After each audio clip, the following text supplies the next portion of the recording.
Hello friends, good morning. आप सब कैसे हैं? उम्मीद करते हैं आप सब अच्छे होंगे और मस्त होंगे। तो आज की इस वीडियो में देखने वाले हैं 100 प्रश्न, ठीक है, जो कि सुबह का नाश्ता शानदार, जबरदस्त और कहे तो जिंदाबाद होने वाला है, ठीक है। तो इस वीडियो को लास्ट तक जरूर देखिएगा, ठीक है। अगर बिहार एसएससी, एसएससीजी कहे तो अदर कॉम्पिटिटिव एग्जाम के लिए तैयारी कर रहे होंगे तब, ठीक है। कहे तो फ्रेंड्स आप स्क्रीन पर देख सकते हैं कितना कहे तो इंपॉर्टेंट प्रश्न दिख रहा होगा, ठीक है। तो चलिए स्टार्ट करते हैं बिना देरी किए, ठीक है। तो अगर आप लोग सपना देख रहे हैं बिहार एसएससी, एसएससीजीडी या कोई भी एग्जाम के लिए, तो जरूर पढ़िए, ठीक है, मन लगाकर और कहे तो एकाग्र के साथ, ठीक है। चलिए स्टार्ट करते हैं आज का पहला प्रश्न। वीडियो में बने रहिएगा। हाँ, अगर अभी तक आप लोग मेरे यूट्यूब चैनल पर पहली बार देख रहे हैं तो वीडियो को लाइक कीजिएगा और चैनल को सब्सक्राइब करना मत भूलिएगा। तो चलिए देखते हैं आज का पहला प्रश्न। आपका पहला प्रश्न है कि निम्नलिखित में से कौन अवध का अंतिम नवाब था? तो इसका सही आंसर कहे तो ऑप्शन हो जाएगा आपका बी, ठीक है, वाजिद अली शाह। बहुत ही क्वेश्चन इंपॉर्टेंट है। कहे तो जितने भी इस वीडियो में प्रश्न है सारे के सारे इंपॉर्टेंट है, इसलिए इस वीडियो को लास्ट तक जरूर देखिएगा, ठीक है। आपका अगला क्वेश्चन 2 नंबर बहुत ही महत्वपूर्ण है कि पूर्ण स्वाधीनता का कहे तो प्रस्ताव कांग्रेस के किस अधिवेशन में पारित किया गया था? ठीक है, तो इसका सही आंसर ऑप्शन आपका सी, लाहौर अधिवेशन। कहे तो लाहौर अधिवेशन कब हुआ था? तो इसको नोट चलेगा 1929 में। कब? 1929 में। लाहौर अधिवेशन का कहे तो अध्यक्षता किसने किया था? तो आपका जवाहरलाल नेहरू ने, ठीक है। तो इसको याद रखिएगा। कहे तो इसमें जो पूर्ण स्वाधीनता का कहे तो प्रस्ताव पारित किया था, ठीक है। कहे तो इसी में सविनय अवज्ञा आंदोलन को प्रारंभ किया गया था, ठीक है। और कहे तो भारत में विदेशी नीति की घोषणा की गई थी, ठीक है, लाहौर अधिवेशन में। अब चलिए चलते हैं कराची अधिवेशन। कराची अधिवेशन की कहे तो अध्यक्षता सरदार वल्लभ भाई पटेल ने किया था। कब? 1931 में। कब? 1931 में। इसको याद रखिएगा, ठीक है। कहे तो कराची अधिवेशन में गांधी इरविन समझौता कहे तो दिल्ली के समझौता के नाम से इसको भी जानते हैं, ठीक है, इसी के समय में हुआ था। कहे तो मौलिक अधिकारों का प्रस्तावित इसी में हुआ था, ठीक है, कहे तो कराची अधिवेशन में। चलिए अब चलते हैं लखनऊ अधिवेशन। लखनऊ अधिवेशन का कहे तो आपका कब हुआ था? 1916 में, ठीक है। इसमें कहे तो अध्यक्षता करने वाला कौन था? अंबिका चरण मजमूदार। कौन? अंबिका चरण मजमूदार। कहे तो इसमें कांग्रेस के गरम दल और कहे तो नरम दल में इसमें समझौता हुआ था। कब? 1916 में, ठीक है। कहे तो कांग्रेस और मुस्लिम लीग के कहे तो मध्य लखनऊ कहे तो पैक्ट जो है कांग्रेस द्वारा एक पृथक निर्वाचन प्रणाली को स्वीकृत की गई, ठीक है। इसको याद रखिएगा। अब चलिए चलते हैं सूरत अधिवेशन। सूरत अधिवेशन कहे तो 1907 में हुआ था, ठीक है। अब पूछेगा कि इसका अध्यक्षता किसने किया था? तो डॉक्टर रास बिहारी घोष ने। इतना आपका फैक्ट्स मालूम होना चाहिए, ठीक है। अब अगला सुने कि बंगाल विभाजन की घोषणा के बाद किसके नेतृत्व में मुसलमानों का एक कहे तो शिष्टमंडल वायसराय लॉर्ड मिंटो से मिला था, ठीक है। इसका सही आंसर कहे तो ऑप्शन हो जाएगा आपका सी, आगा खां, ठीक है। चलिए नेक्स्ट आपका 4 नंबर क्वेश्चन क्या कह रहा है कि निम्नलिखित में से किस योजना को डिकी वर्ल्ड प्लान कहा जाता है? ठीक है, नाम से भी जाना जाता है या कहा जाता है। कहे तो ये क्वेश्चन बहुत ही इंपॉर्टेंट है। इसका सही आंसर ऑप्शन आपका ए हो जाएगा, ठीक है, माउंटबेटन योजना। चलिए नेक्स्ट आपका 5 नंबर क्वेश्चन क्या कह रहा है कि भारत में प्रकाशित समाचार पत्र, ठीक है, बॉम्बे दर्पण के संस्थापक कौन थे? तो इसका सही आंसर ऑप्शन आपका सी हो जाएगा, ठीक है, बाल शास्त्री जाम्बेडकर। बहुत ही इंपॉर्टेंट क्वेश्चन है। नेक्स्ट क्वेश्चन है आपका 6 नंबर क्या कह रहा है कि प्रथम 3 आश्रम का उल्लेख जो है किस उपनिषद में किया गया था? ठीक है, तो इसका सही आंसर ऑप्शन आपका ए हो जाएगा, छांदोग्य उपनिषद में, ठीक है।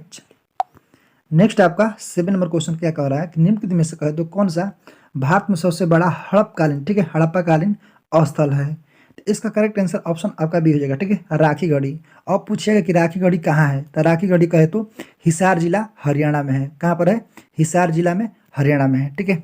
मोहनजोदड़ो कहे तो पाकिस्तान में है, चुनहुदड़ो कहे तो पाकिस्तान में है, और धौलावीरा कहे तो आपका गुजरात में है, ठीक है। चलिए नेक्स्ट आपका 8 नंबर क्वेश्चन क्या कह रहा है कि आर्यों के मूल निवास के संबंध में कहे तो किस विद्वान का मत था कि इनका मूल निवास तिब्बत था? ठीक है, इसने कौन कहा था?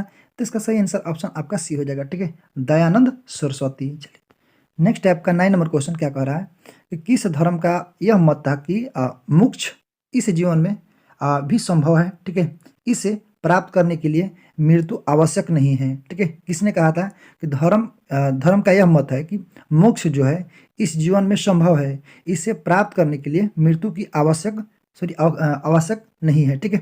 किसने कहा था?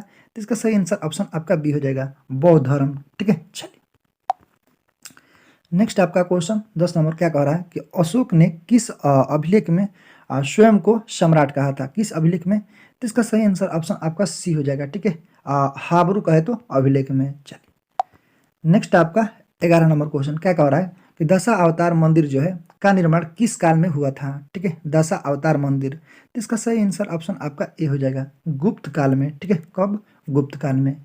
नेक्स्ट आपका 12 नंबर क्वेश्चन क्या कह रहा है कि प्रसिद्ध शासक अमोघ वर्ष कहे तो द्वारा कवि राजमार्ग की कहे तो रचना किस भाषा में की गई थी? तो इसका सही आंसर ऑप्शन आपका डी हो जाएगा। ठीक है, कन्नड़ भाषा में। ठीक है, तो इसको याद रखिएगा, कौन सी भाषा में? कन्नड़ भाषा में। चलिए नेक्स्ट क्वेश्चन है आपका 13 नंबर क्या कह रहा है कि दिल्ली सल्तनत के किस शासक ने शुद्ध अरबी सिक्के चलवाए थे? ठीक है, आपसे पूछा जाता है कि दिल्ली के वह कौन सा शासक था जिसने शुद्ध अरबी सिक्के चलवाया था, तो वो कौन था? जिसका सही आंसर ऑप्शन आपका डी हो जाएगा। ठीक है, इल्तुतमिश, इसको याद रखिएगा। ठीक है, चलिए कहे तो अगर पूछ देगा कि दिल्ली सल्तनत में वो महिला शासक कौन थी जिसने पहली बार कहे तो दिल्ली सल्तनत पर शासन की थी, तो आपका रजिया सुल्तान हो जाएगा। ठीक है, इसको याद रखिएगा। चलिए और कहे तो लौह और रक्त की नीति अपनाने वाला कौन था? बलबन। ठीक है, कहे तो 2.5 दिन की झोपड़ी के निर्माण कौन करवा था? तो कुतुबुद्दीन ऐबक। ठीक है, तो इसको याद रखिएगा। चलिए नेक्स्ट आपका 14 नंबर क्वेश्चन क्या कर रहा है कि निम्नलिखित में से किसने महाद्वीपीय विस्थापन का सिद्धांत दिया था? तो इसका सही आंसर ऑप्शन आपका बी हो जाएगा। ठीक है, अल्फ्रेड वेगनर। चलिए आपका अगला क्वेश्चन है 15 नंबर क्या कह रहा है कि म्यांमार के साथ कितने भारतीय राज्य कहे तो सीमा साझा करते हैं? म्यांमार के साथ कहे तो आपका इसका सही आंसर कहे तो ऑप्शन हो जाएगा आपका बी। ठीक है, 4 राज्य, वो कौन कौन सा है? अरुणाचल प्रदेश, नागालैंड, मिजोरम और मणिपुर। ठीक है, ये 4 राज्य हैं जो म्यांमार के साथ कहे तो सीमा साझा करते हैं। ठीक है, चलिए हाँ एक बात और आप सब बतलाइएगा कमेंट बॉक्स में कि चीन के साथ कहे तो कौन कौन सा राज्य कहे तो और कहे तो कितना सीमा कहे तो कितना दूरी, कितना किलोमीटर चीन जो है भारत से सटा हुआ है। ठीक है, कमेंट बॉक्स में रिप्लाई कीजिएगा। कहे तो म्यांमार के बारे में बतला दे रहा हूँ। म्यांमार जो है आपका कहे तो 1643 किलोमीटर कहे तो आपका कहे तो सीमा साझा करता है। ठीक है, चलिए आप सब कमेंट बॉक्स में रिप्लाई कीजिएगा। 16 नंबर क्या कहा कि जोहार घाटी किस भारतीय राज्य में स्थित है? कौन सा घाटी? जोहार घाटी किस राज्य में स्थित है? तो इसका सही आंसर कहे तो ऑप्शन हो जाएगा आपका बी। ठीक है, उत्तराखंड में। बहुत ही क्वेश्चन इंपॉर्टेंट है, इसको याद रखिएगा। नेक्स्ट क्वेश्चन है आपका 17 नंबर क्या कह रहा है कि निम्नलिखित में से कह रहा है कि किस प्रकार की नदियों में जल ग्रहण की क्षमता कम होती है? तो किस प्रकार की? इसका सही आंसर ऑप्शन आपका बी हो जाएगा। ठीक है, प्रायद्वीपीय नदियों में। चलिए नेक्स्ट आपका 18 नंबर क्या कह रहा है भारत में किस प्रकार के कहे तो मृदा का सर्वाधिक प्रयोग ईंट निर्माण में किया जाता है? तो इसका सही आंसर ऑप्शन आपका सी हो जाएगा। ठीक है, लेटराइट मिट्टी में, इसको याद रखेगा। ठीक है, सबसे कहे तो जल सूखने वाला मिट्टी जलोढ़। ठीक है, सबसे अधिक क्षेत्र पर कहे तो अधिक क्षेत्रफल पर पाए जाने वाली मिट्टी कौन सा? जलोढ़ मिट्टी। ठीक है, आप बतलाइएगा कि काली मिट्टी पर कौन सी फसल होती है? आप सब कमेंट बॉक्स में रिप्लाई कीजिएगा। ठीक है, चलिए नेक्स्ट आपका 19 नंबर क्वेश्चन क्या कह रहा है कि निम्नलिखित में से कौन सा खरीफ फसल का उदाहरण नहीं है? ठीक है, तो कौन सा? तो इसका सही आंसर ऑप्शन आपका डी हो जाएगा, सरसों। कहे तो ये रबी फसल की उदाहरण है। ठीक है, चलिए हाँ एक बात और आप सब कमेंट बॉक्स में इसको रिप्लाई कीजिएगा। तो जायद फसल के अंतर्गत कहे तो कौन कौन सी फसल आती है? ठीक है, जायद फसल लिखकर कमेंट बॉक्स में जितनी भी फसल आती है उसको कमेंट बॉक्स में जरूर लिखिएगा। ठीक है, चलिए नेक्स्ट आपका 20 नंबर क्वेश्चन क्या कह रहा है कोल इंडिया लिमिटेड के की स्थापना किस वर्ष की गई थी? ठीक है, कोल इंडिया लिमिटेड, तो इसका सही आंसर ऑप्शन सी हो जाएगा। ठीक है, 1975 में। चलिए क्वेश्चन 21 नंबर क्या कह रहा है केंद्र राज्य संबंधों पर कहे तो गठित एम पुक्षी आयोग जो है का गठन किस वर्ष किया गया था? ठीक है, तो इसका सही आंसर ऑप्शन आपका सी हो जाएगा, 2007 में। चलिए आपका अगला क्वेश्चन है 22 नंबर का कह रहा है कि भारतीय संविधान के किस अनुच्छेद के तहत कह दो राष्ट्रपति जो है राज्यपाल की नियुक्ति करता है? तो इसका सही आंसर कहे तो ऑप्शन आपका हो जाएगा बी। ठीक है, अनुच्छेद 155 के तहत। ठीक है, कहे तो आर्टिकल अगर पूछेगा कि अनुच्छेद 153 में क्या है तो राज्यों के राज्यपाल। ठीक है, प्रत्येक राज्यों के लिए एक राज्यपाल। ठीक है, इसमें आर्टिकल कहे तो 153 में कहा गया है। अब पूछेगा कि आर्टिकल 155 में क्या कहा गया है? राज्यपाल की नियुक्ति। ठीक है, अनुच्छेद आपका 155 में राज्यपाल की नियुक्ति। अनुच्छेद आप पूछिएगा कि 156 में क्या कहा गया है, जिसको नोट कर चलेगा राज्यपाल की पदावधि, ठीक है, राज्यपाल के पद के बारे में कहा गया है। अगर पूछेगा कि आर्टिकल अनुच्छेद यानी कि 160 में क्या कहा गया है, इसको नोट चलेगा कुछ आकस्मिकताओं में राज्यपाल की कृत्यों का निर्वहन, ठीक है, तो ये सब आपको पता होना चाहिए। चलिए नेक्स्ट क्वेश्चन आपका 23 नंबर क्या कह रहा है कि दोनों सदनों की संयुक्त बैठक की अध्यक्षता कहे तो निम्नलिखित में से कहे तो कौन करता है, तो इसका सही आंसर ऑप्शन आपका बी हो जाएगा, ठीक है, लोकसभा के अध्यक्ष। चलिए नेक्स्ट आपका 24 नंबर क्वेश्चन क्या कह रहा है कि संसद के सत्र आरंभ कहे तो होने के बाद राष्ट्रपति द्वारा जारी अध्यादेश कितने समय के भीतर कहे तो दोनों सदनों द्वारा अनिवार्य कहे तो रूप से पारित किया जाना चाहिए, ठीक है, तो इसका सही आंसर ऑप्शन आपका बी हो जाएगा, ठीक है, 6 सप्ताह, ठीक है। कहे तो राष्ट्रपति अध्यादेश जारी करता है किस आर्टिकल का तहत, तो इसको याद रखिएगा 123 के तहत, ठीक है, 123। चलिए आपका अगला क्वेश्चन है 25 नंबर का कार्य भारतीय संविधान में संसदीय कहे तो विशेषाधिकार किस आदेश के कहे तो संविधान से लिया गया है, तो इसका सही आंसर ऑप्शन आपका डी हो जाएगा, ठीक है, ऑस्ट्रेलिया के संविधान से, ठीक है। अब पूछेगा कि आयरलैंड के संविधान से क्या लिया गया है, तो इसको नोट कर चलेगा आयरलैंड के संविधान से कहे तो नीति निर्देशक सिद्धांत, ठीक है, राष्ट्रपति के निर्वाचन मंडल की व्यवस्था, राष्ट्रपति द्वारा राज्यसभा में साहित्य, ठीक है, कला, विज्ञान और कहे तो समाज सेवा इत्यादि के क्षेत्र में ख्याति प्राप्त व्यक्तियों को मनोनयन करना, ठीक है। अब पूछेगा कि जापान के संविधान से क्या लिया गया, ठीक है, तो जापान के संविधान से कहे तो विधि द्वारा स्थापित प्रक्रिया, ठीक है, बहुत ही इंपॉर्टेंट है। कहे तो कनाडा के संविधान से नोट कर चलेगा संघात्मक कहे तो विशेषताएं, ठीक है, अपशिष्ट शक्तियों कहे तो केंद्र के पास, ठीक है, राज्यपाल की नियुक्ति विषयक प्रक्रिया, ठीक है, संघ और राज्य के बीच जो है शक्ति का विभाजन, ठीक है, कहाँ से आपका कनाडा के संविधान से, इसको नोट कर चलेगा, ठीक है, बहुत ही इंपॉर्टेंट है। चलिए आपका अगला क्वेश्चन है 26 नंबर का कार्य कि किस अधिनियम के अंतर्गत कहे तो प्रांतीय विषयों के 2 उपवर्गों आरक्षित और कहे तो हस्तांतरित में विभाजित किया गया, ठीक है, इसका सही आंसर कहे तो ऑप्शन आपका हो जाएगा डी, ठीक है, कहे तो भारतीय परिषद अधिनियम 1919, ठीक है। चलिए नेक्स्ट क्वेश्चन है आपका 27 नंबर क्या कह रहा है कि किस स्तंभ शिलालेख में समुद्रगुप्त कहे तो की उपलब्धियां अभिलिखित की गई जो अपनी विजय के लिए कहे तो नेपोलियन ऑफ इंडिया के नाम से भी जाना जाता है, ठीक है, इसका सही आंसर कहे तो ऑप्शन आपका हो जाएगा डी, ठीक है, आप कहे तो इलाहाबाद स्तंभ को, ठीक है। तो है आपका 28 नंबर क्वेश्चन क्या कह रहा है कि भारतीय संविधान की प्रस्तावना में भारत को किस रूप में घोषित किया गया है, ठीक है, इसका सही आंसर कहे तो ऑप्शन आपका हो जाएगा सी हो जाएगा, ठीक है, एक सार्वभौमिक कहे तो समाजवादी और कहे तो धर्म निरपेक्ष प्रजातांत्रिक गणतंत्र, ठीक है। चलिए नेक्स्ट आपका 29 नंबर क्वेश्चन क्या कह रहा है कि निम्नलिखित में से कह रहा है कि कौन सा मूलभूत अधिकार नहीं है, ठीक है, तो कौन सा आपको पता होना चाहिए, आपका अधिकार कितना है, 6 अधिकार है, ठीक है, तो इसको नोट कीजिएगा। ये पूछा है कि मूलभूत अधिकार नहीं है, तो इसका सही आंसर ऑप्शन आपका डी हो जाएगा, ठीक है, कुछ दशाओं में काम, शिक्षा, लोक सहायता पाने का अधिकार, ठीक, अधिकार जो है आपका मूलभूत अधिकार नहीं है, ठीक है। चलिए नेक्स्ट आपका 30 नंबर क्वेश्चन क्या कह रहा है कि भारत के नियंत्रण एवं महालेखा परीक्षक की संबंधित कहे तो उपबंधों का वर्णन कहे तो संविधान के किस भाग में किया गया है, ठीक है, नियंत्रक कहे तो महालेखा कहे तो अगर पूछेगा आर्टिकल तो 148, ठीक है, याद रखिएगा, अनुच्छेद पूछेगा 148 किससे संबंधित है, तो नियंत्रक और महालेखा, अगर इसका शॉर्ट नाम कहे तो CAG कैग जिसको बोला जाता है, ठीक है, तो किस कहे तो भाग में है, तो इसका सही आंसर ऑप्शन आपका भी हो जाएगा, ठीक है, इसको भाग 5 यानी कि इसको क्या बोलते हैं, भाग 5 को संघ बोलते हैं, ठीक है, तो इसको याद रखें। भाग 4 में कहे तो आपका राज्य के नीति निर्देशक तत्व, ठीक है, तो इसको याद रखेगा। भाग 6 में कहे तो भाग 6 में आपका राज्य, ठीक है, राज्य के बारे में बतलाया गया है। आपका कहे तो भाग 7 जो है, भाग 7 का है आपका निरस्त है, ठीक है, तो इसको याद रखिएगा। चलिए नेक्स्ट क्वेश्चन आपका 31 नंबर का कह रहा है प्रथम राजभाषा आयोग का गठन किस वर्ष किया गया था, ठीक है, इसका सही आंसर कहे तो ऑप्शन आपका सी हो जाएगा, ठीक है, 1955 में। नेक्स्ट है आपका 32 नंबर क्वेश्चन क्या कह रहा है समाचार पत्र निम्नलिखित में कहे तो किस सूची के अंतर्गत आते हैं, ठीक है, समाचार पत्र, तो इसका सही आंसर कहे तो ऑप्शन आपका सी हो जाएगा समवर्ती सूची, ठीक है। आप सब बतलाइएगा शिक्षा जो है किस सूची में आता है, ठीक है, कमेंट बॉक्स में रिप्लाई कीजिएगा। चलिए नेक्स्ट आपका 33 नंबर क्वेश्चन क्या कह रहा है कि निम्नलिखित में से कहे तो कौन सी पुस्तक जो है प्रेमचंद द्वारा नहीं लिखी गई है, तो कौन सा, इसका सही आंसर कहे तो ऑप्शन आपका हो जाएगा डी, ठीक है, यशोधरा, ठीक है, यशोधरा किसके द्वारा लिखा गया है? आप सब कमेंट बॉक्स में रिप्लाई जरूर कीजिएगा।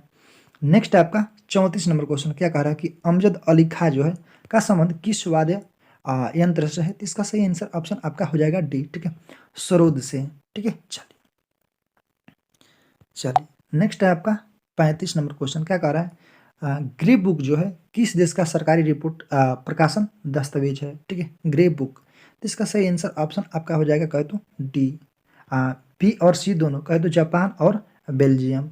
नेक्स्ट आपका 36 नंबर, क्या कर रहा है? भारतीय वन प्रबंधन संस्थान का मुख्यालय कहाँ स्थित है? ठीक है, वन पूछा है, ठीक है। इसका सही आंसर कहे तो ऑप्शन आपका हो जाएगा डी, आपका भोपाल में, ठीक है, ऑप्शन डी भोपाल में, मध्य प्रदेश के भोपाल में। तो इसको याद रखिएगा, ठीक है। चलिए नेक्स्ट आपका 37 नंबर क्वेश्चन, क्या कह रहा है कि नई विज्ञान एवं कहे तो प्रौद्योगिकी नीति की किस वर्ष लागू किया गया था? ठीक है, तो इसका सही आंसर ऑप्शन आपका डी हो जाएगा 2003 में, ठीक है।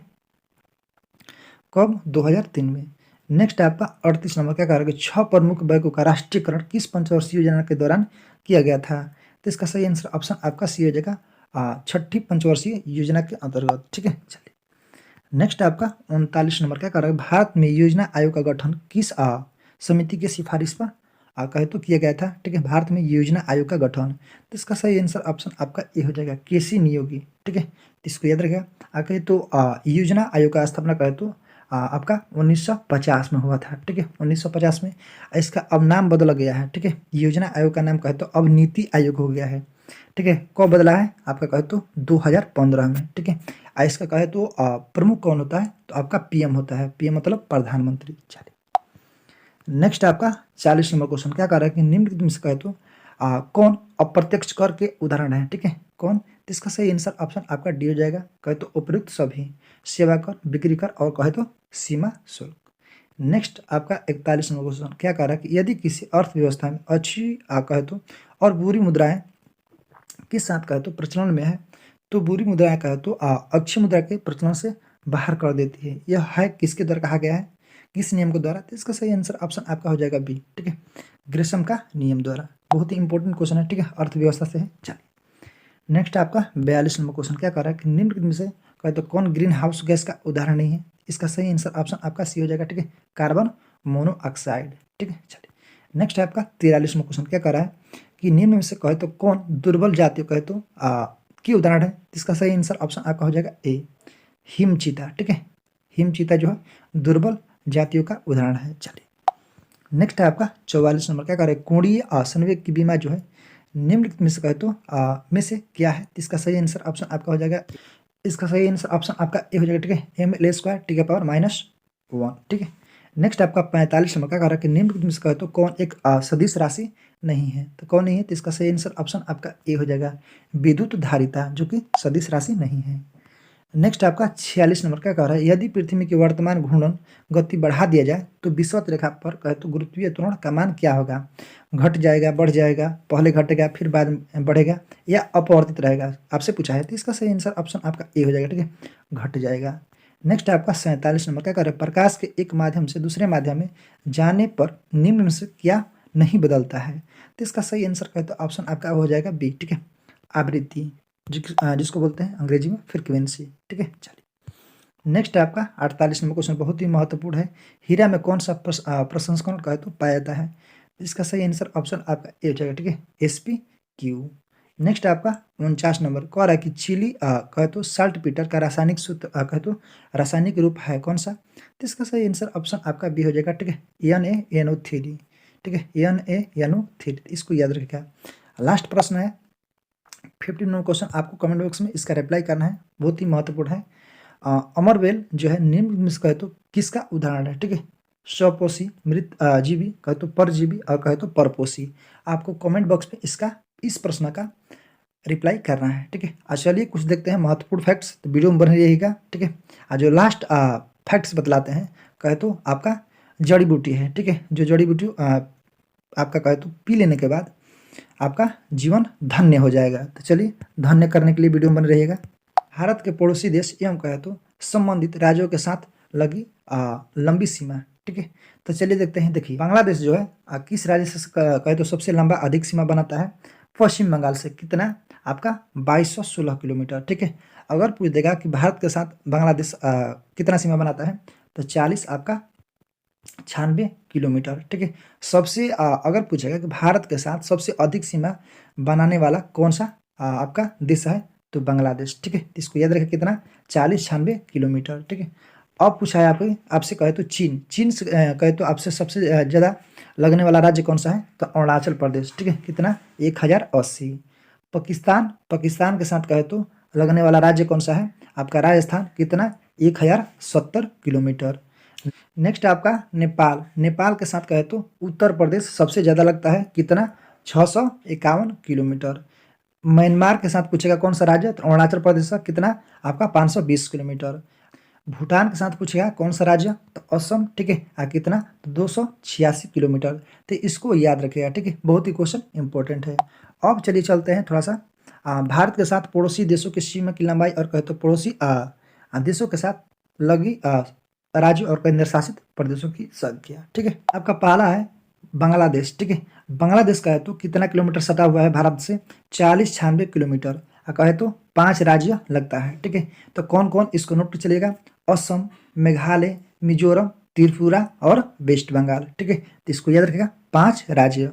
अब चलिए चलते हैं चीन जो है कितना सटा हुआ है भारत से, 3488 किलोमीटर, ठीक है। इससे भी कहे तो 5 राज्य सटता है। कौन कौन चीन से, जम्मू कश्मीर, हिमाचल प्रदेश, उत्तराखंड, सिक्किम और कहे तो अरुणाचल प्रदेश, ठीक है। अगर तो जितनी भी फैक्ट्स बतला रहे हैं सारे के सारे इंपॉर्टेंट हैं, ठीक है। इसको नोट करते चलेगा, ठीक है, अपने कॉपी पर पेन से नोट करते चलेगा, ताकि बाद में इसको रिवीजन कर पाओगे, ठीक है।